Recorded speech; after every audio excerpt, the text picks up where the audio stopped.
હોળીના દિવસોમાં ગામડામાં, હવે આ તમને હવે થતું છે કે નહીં ખબર, અમે નાનપણમાં મેં જોયું છે, હોળીમાં હોળી પ્રગટાવ્યા પછી પ્રગટ કર્યા પછી ગામના અમુક લોકો કે જુવાનિયાઓ ખાસ કરીને એ સરકારે, એટલે કે સરકારે એવો જ શબ્દ હતો લગભગ, હું ન બોલતો હું તો, દૂર જઈને ગાળ્યું બોલે,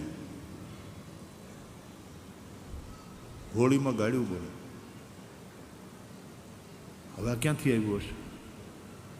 અને પછી જરા મોટાઓનું માન રાખવાનું હોય ને એટલે જરાક આઘા જઈને બોલે. ઈવડાઈ નહીં, મોટાને મોટાને ગાળ્યું દેતા હોય ઘણી વાર, બોલ, મોટાને સંભળાય નહીં એમ. કોક દી ખોટી રીતે ખીજાણા હોય ને એનો જે ગુસ્સો મનમાં ભરાણો હોય ને કાઢી ન શક્યા હોય એ બધી ભડાસ તે દી કાઢે આગા જઈ. હવે આવો રિવાજ શું કામ બનાવ્યો હશે?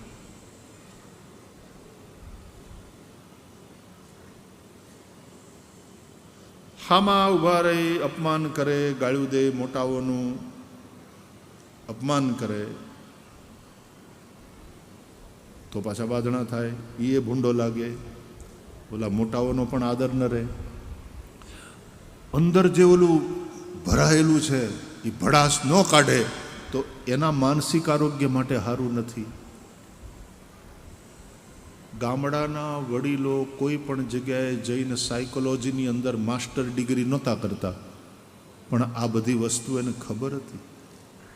પેલા આઘા જઈને કાઢી નાખો અંદરથી, તમારે ભડાસ જે કાઢવી હોય એ ભડાસ કાઢી નાખ્યા પછી એને હાશ થાય.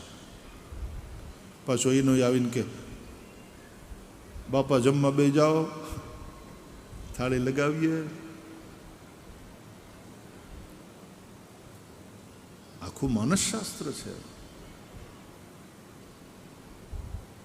કાઢી નાખે. એ જ રીતે હોળીના રંગો ખેલવામાં પણ ઘણા બધા અંદરના જે પેલા હોય ને ઇમોશન્સ નીકળતા હોય છે. અને તેથી કોઈએ ખોટું નહીં લગાડવાનું, ભાઈ બુરા મત માનો હોલી હૈ એવું કે. આ ઉત્સવો ને એ ઉત્સવોની અંદર કરેલી વ્યવસ્થાઓ, એની પછવાડે કેટલું અદ્ભુત મનોવિજ્ઞાન છે कि उस दिन बुरा नहीं मानना, बुरा मत मानो होली है.